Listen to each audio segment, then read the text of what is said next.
I am Reverend Lamar Oliver, pastor of First United Methodist Church, and I cannot thank you enough for joining us for this sacred time.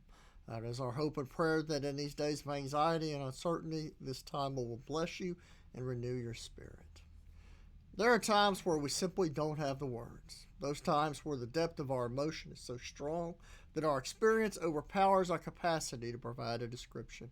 Times where we are so deeply moved we rely on others to capture our feelings and emotions. I believe it is not uncommon for us to realize much later down the road words that describe our emotions and or situation.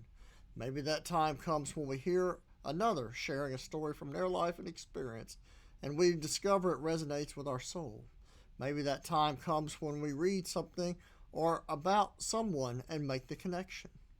Long story short, there is a book of the Bible, the Psalms, that serves as the church's first hymn book.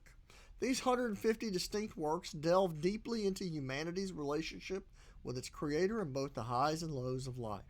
For many centuries now, men and women of the faith have drawn strength and inspiration from the words of the psalmist, and with good reason. One could make the case that the Psalms are the most relatable of all the books found in the canon because the words and sentiments therein are so visceral.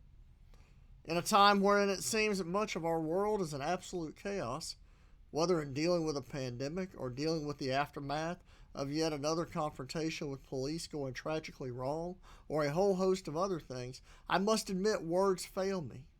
And yet here's the psalmist again, picking up those of us on this journey. From Psalm 33, verses 20 to 22. We put our hope in the Lord. He is our help and our shield. In him our hearts rejoice, for we trust in his holy name. Let your unfailing love surround us, Lord, for our hope is in you alone. May God add divine blessing to the reading and hearing of this sacred word. I firmly believe that part of our emotional dysfunction these days rests in the reality that a great deal of where we place our hope, people, institutions, etc., are inevitably going to let us down. They are going to let us down because, by definition, all of creation has a finite power and a finite existence. Far too often we allow ourselves to be in position to turn negative and self-destruction because we feel let down by someone or something that was supposed to protect us and make everything, if not all right, at least not as painful.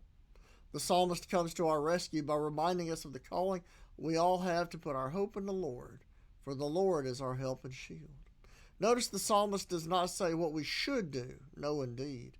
The psalmist makes a distinct claim on behalf of the people of God. We do put our hope in the Lord. Implied in this is the question of where is it we do place our hope. Additionally, the psalmist reminds us that our hearts rejoice in God precisely because we do trust in his holy name. This leads us to have to inquire of ourselves if our hearts rejoice because of God or because of circumstance. Finally, we encounter the plea of the psalmist for the Lord's unfailing love to surround us because our hope is in the Lord alone. Simply through these words of testimony and prayer, the psalmist is calling those who hear or read this to confront where is our hope, in the Lord or somewhere else.